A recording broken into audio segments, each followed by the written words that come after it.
भगवान, मुझे भी ऑर्थोपेडिशियन बनना है। बचपन से यही मेरा सपना रहा है, लेकिन नीट पीजी एग्ज़ाम में अच्छे रैंक लाना मुश्किल ही होता जा रहा है। 3 साल से कोशिश कर रहा हूँ, इस बार भी नहीं क्लियर हुआ तो कोई भी पीजी उठा लूंगा। ये आकाशवाणी है, जर्मनी में पीजी कर। पर जर्मनी में किन किन स्पेशलिटीज़ में पीजी कर सकते हैं? वहाँ का एंट्रेंस की तैयारी कैसे करूँ? पैसे कितने लगेंगे? पापा मम्मी को कैसे मनाऊं? और टाइम?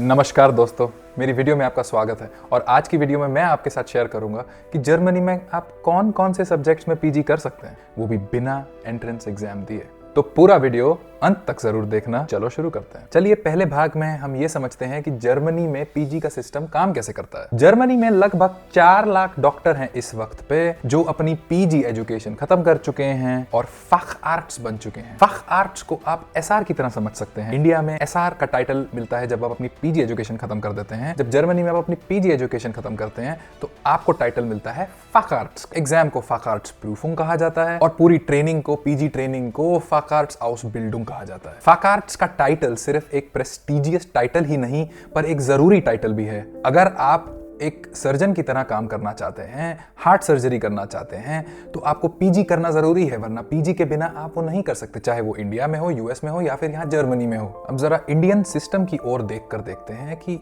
इंडिया कि पीजी सिस्टम को छोड़कर हम देश छोड़कर बाहर जाएं ही क्यों। इंडिया में इस वक्त पोस्ट ग्रेजुएट मेडिकल प्रोग्राम्स के लिए सरकारी सीटें बड़ी लिमिटेड हैं, जिसके वजह से कंपटीशन बड़ा फियर्स है। इसी साल का एग्जांपल लेकर देखते हैं। मार्च 2022 के नीट पीजी के एग्जाम में 2,09,000 स्टूडेंट्स बैठे और काउंसलिंग के वक्त सिर्फ 26,000 स्टूडेंट्स को एमडी सीट्स ऑफर हुई पूरे भारत में। अगर आप एमएस की सीटें या सर्जरी की सीटें देखें तो उसकी संख्या तो और कम है। 13,000 स्टूडेंट्स एमएस की सीटों में प्रोग्राम ज्वाइन कर पाए। इसका मतलब तो ये हुआ कि लगभग 90% लोग जो कि एग्जाम में बैठे थे उनको उस साल पीजी की सीट नहीं मिली। आप कहेंगे प्राइवेट मेडिकल कॉलेजेस भी तो हैं, बिल्कुल हैं, पर प्राइवेट मेडिकल कॉलेजेस का ना तो स्टैंडर्ड सरकारी अस्पतालों के बराबर है और ना ही उसकी अफोर्डेबिलिटी इतनी ज्यादा है। प्राइवेट मेडिकल कॉलेजेस में एनआरआई कोटा तो है, मैनेजमेंट सीटें भी हैं, पर महंगी बहुत है।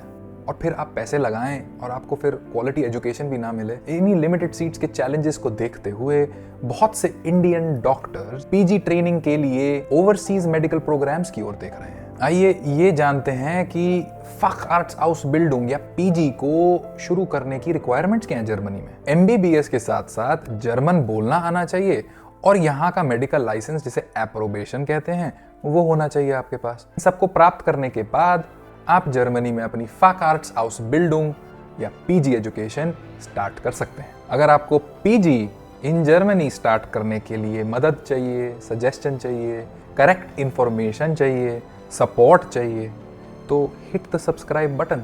इसी पे तो वीडियोस बनाता हूँ मैं, मेरा पूरा चैनल इसी से भरा हुआ है।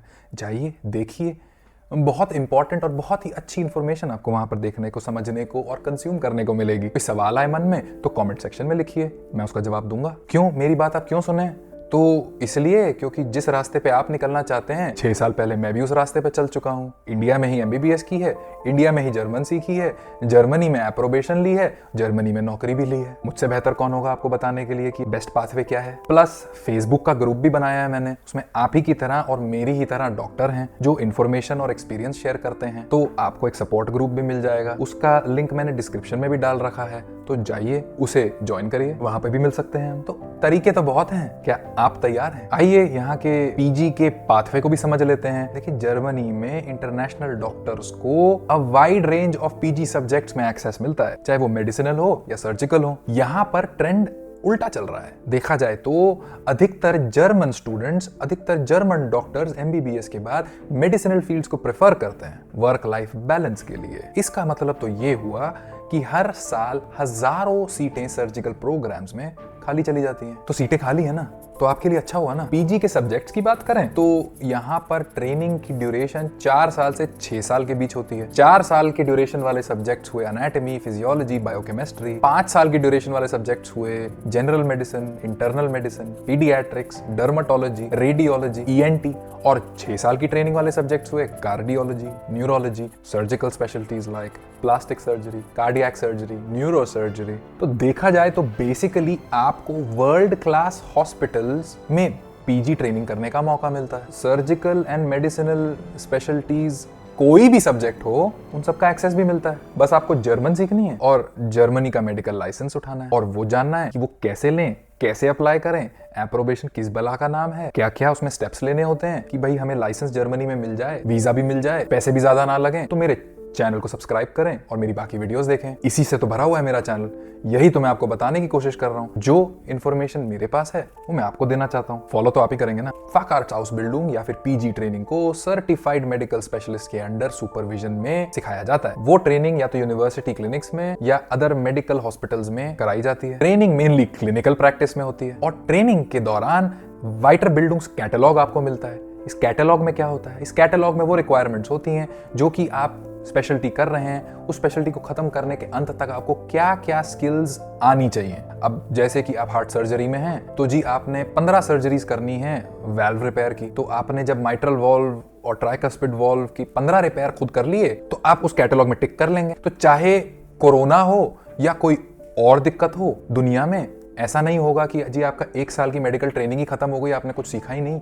जब तक आपका कैटलॉग पूरा नहीं होगा तब तक आपकी ट्रेनिंग खत्म नहीं होगी। इसका एडवांटेज अगर आप देखेंगे तो आपकी ट्रेनिंग गारंटीड है कि ये स्किल्स तो आपने सीखनी है। और देश के नजरिए से देखा जाए तो क्योंकि सारे डॉक्टर्स जो कि कार्डियक सर्जन बनने वाले हैं उनको एक ही तरीके की ट्रेनिंग ऑफर हुई है, तो स्टैंडर्ड जो होगा वो भी तो बराबर रहेगा। अब ड्यूरेशन तो हम समझ गए, सब्जेक्ट भी समझ गए, ये भी देख लेते हैं कि जी पैसे कितने मिलते हैं। ट्रेनिंग करते हुए डॉक्टर्स को पीजी नहीं असिस्टेंट डॉक्टर्स या असिस्टेंट एर्ट्स्ट कहा जाता है और उनकी महीने की सैलरी पहले साल में 4,850 यूरो या 4,02,000 से लेकर फाइनल ईयर में 6,340 यूरोज या फिर 5,26,000 रुपए प्रति महीने तक इंक्रीज हो सकती है। सैलरी के बारे में जी रोहित और हमें फैक्ट्स बताओ, एग्जैक्टली किस अस्पताल में कितनी सैलरी मिलेगी और ओवर टाइम के रेट्स क्या होते हैं कि मैं और पैसे कैसे कमा सकूं। सैलरी की पूरी डिस्कशन के लिए यहाँ पे क्लिक करो, इस पे मैंने वीडियो बनाई है, आपको देखने को मिलेगी, कुछ सीखने को मिलेगा। Click here. मेरी कोशिश ज़रूर रहती है कि मैं आपकी मदद करता रहूं और आपको इंपॉर्टेंट इन्फॉर्मेशन देता रहूं और मेरी उम्मीद यही है कि इस वीडियो से भी आपको वैल्यूएबल इन्फॉर्मेशन प्राप्त हुई होगी। अगर आपके कोई सवाल या सुझाव है तो कमेंट सेक्शन में लिखो या फेसबुक ग्रुप पे जाके लिखो, जवाब आपको ज़रूर मिलेगा। विलेन दांक फॉर वॉचिंग। अगली बार मिलते हैं।